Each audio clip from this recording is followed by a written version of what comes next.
My name is Gabe, and I've been in recovery for 4 years. By the grace of God, I entered treatment in June of 2018 after a 20-year battle with drugs and alcohol. To make a long story short, drugs ruled my life in my 20s, and alcohol ruled my life in my 30s. And I finally got to a point in life where I knew that there was a better way. I wanted to be the best version of myself, and I had the gift of desperation. So what that looked like for me at the end was a lot of despair, a lot of depression, a lot of waking up at 3 a.m. with that feeling of impending doom, not being able to get back to sleep, the alcohol taking so much of a toll on my body that I had lost feeling in my extremities, my hands and my feet, and just a very low point in my life. So I had met a pastor a year before I decided to get sober, and he was like a guiding light in my life. And he tried to get me sober in 2017, but I wasn't ready at that point. I had to beat myself up a little more. So he kept in touch with me over the next year, and he sent me a text in June of 2018, and he said to me, help is there if you're ready to get it. God loves you, and he's always looking out for you. And I just wanted to let you know I'm thinking about you. And for whatever reason, that text was what I needed to hear in order for me to say, okay, enough is enough. It's time for me to make a change. And I went into Turning Point in Dover, which was a fantastic program with fantastic people that were running it. They brought me through step 1, step 2, step 3.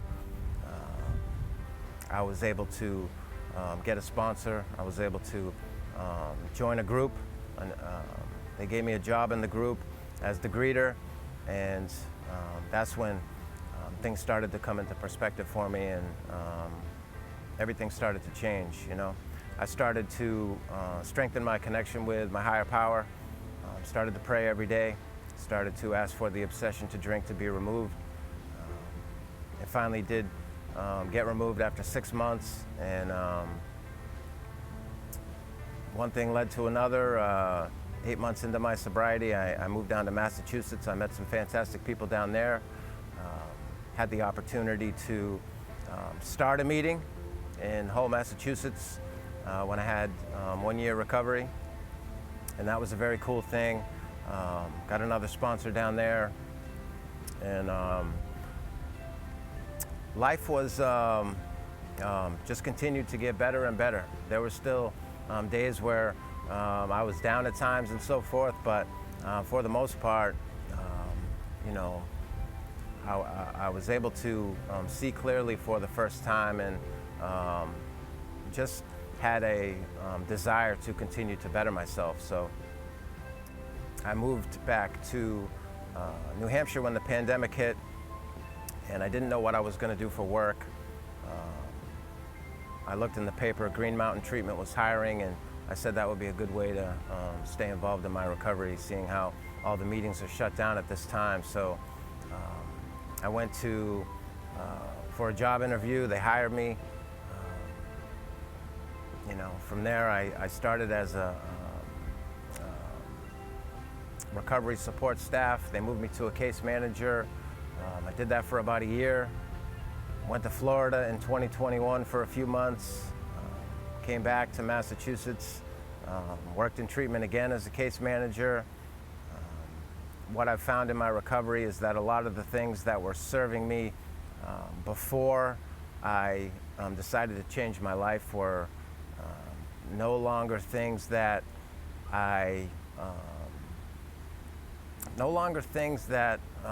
were benefiting me. and I found my true calling when it came to working with other people and helping other people. That's when my sobriety came full circle. So I got a call on December 31st of last year with a job opportunity to be a 12-step coordinator at Green Mountain Treatment. That's where I work now.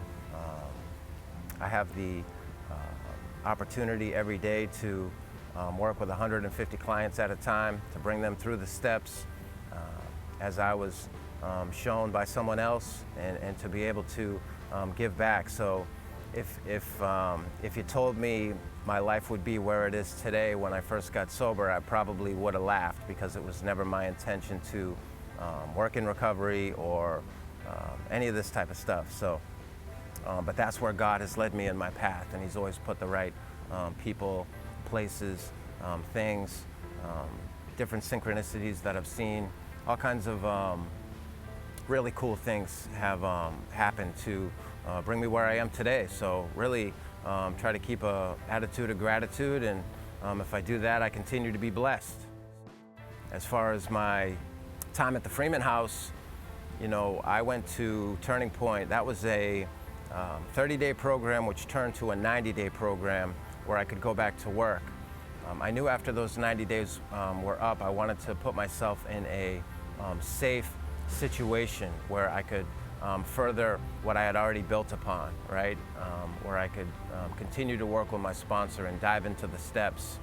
And Sean came down and met with me, and I knew right away from having a quick conversation with him, this was somebody I wanted to surround myself with because of his faith in God. And I could just tell that he was a warm-hearted person who instinctively wanted to help people in life. So that's what I did. You know, I went to the Freeman House.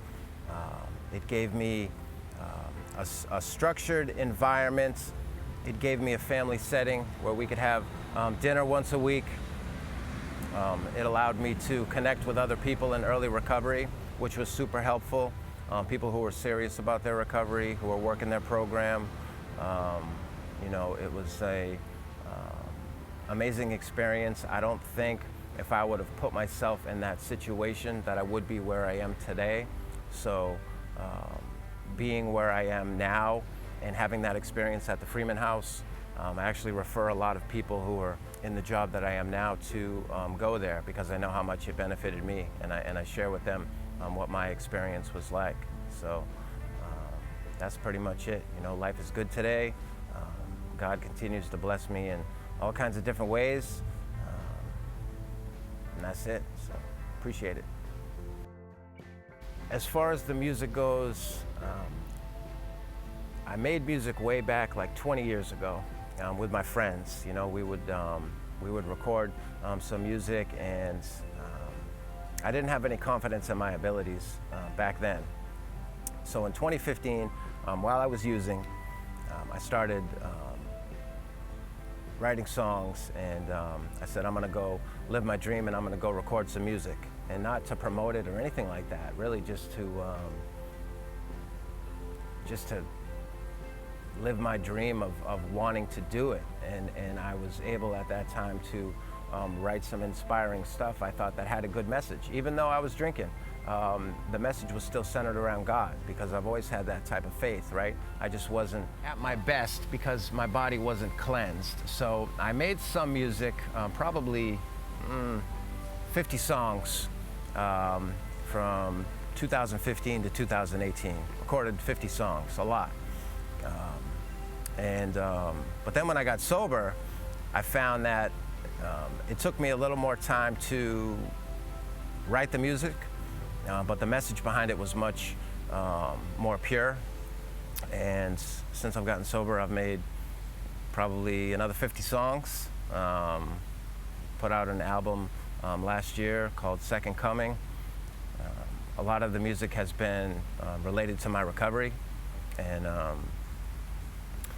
that's what I love to do. So it comes in waves, and sometimes I can get inspired and I can write really easy, and sometimes it's just not there. So when you have the inspiration to be able to write, you got to kind of run with it and go with it while you have it, because sometimes it doesn't last very long. So I try to find beats online that I buy that are like inspirational and kind of soulful, and I would say a lot different than a lot of the stuff that you hear on the radio or anything like that. So try to put something positive out to the world to try to inspire people or try to change the world. So that's been the premise behind the music the whole time. Yeah. 4 years sober. I went into treatment. I went into the hospital on June 22nd, so technically June 23rd is my sobriety date. And yeah, by the grace of God, if I keep doing what I'm doing, yeah, it'll be 5 years next June. So, and at this point, you know, I'm looking at my past as my greatest asset, you know, using it to help other people, to try to give hope to other people. That's what I do at my job, really try to, you know, I know what these guys are going through who just get into treatment, and how difficult it is. So I try to, you know, keep it laid back and have some fun with them, let them know that you can have a lot of fun in recovery, but also let them know the importance of doing the work, and because that's how we change. You know, once I was able to go through the steps, it changed me, and you know, it gave me a new set of eyes to be able to view the world, and more importantly, to be able to view myself and be able to, you know, see the old habits that were destructive to me, and the old way of thinking, which was very destructive to me, to give myself a new outlook. So, yeah.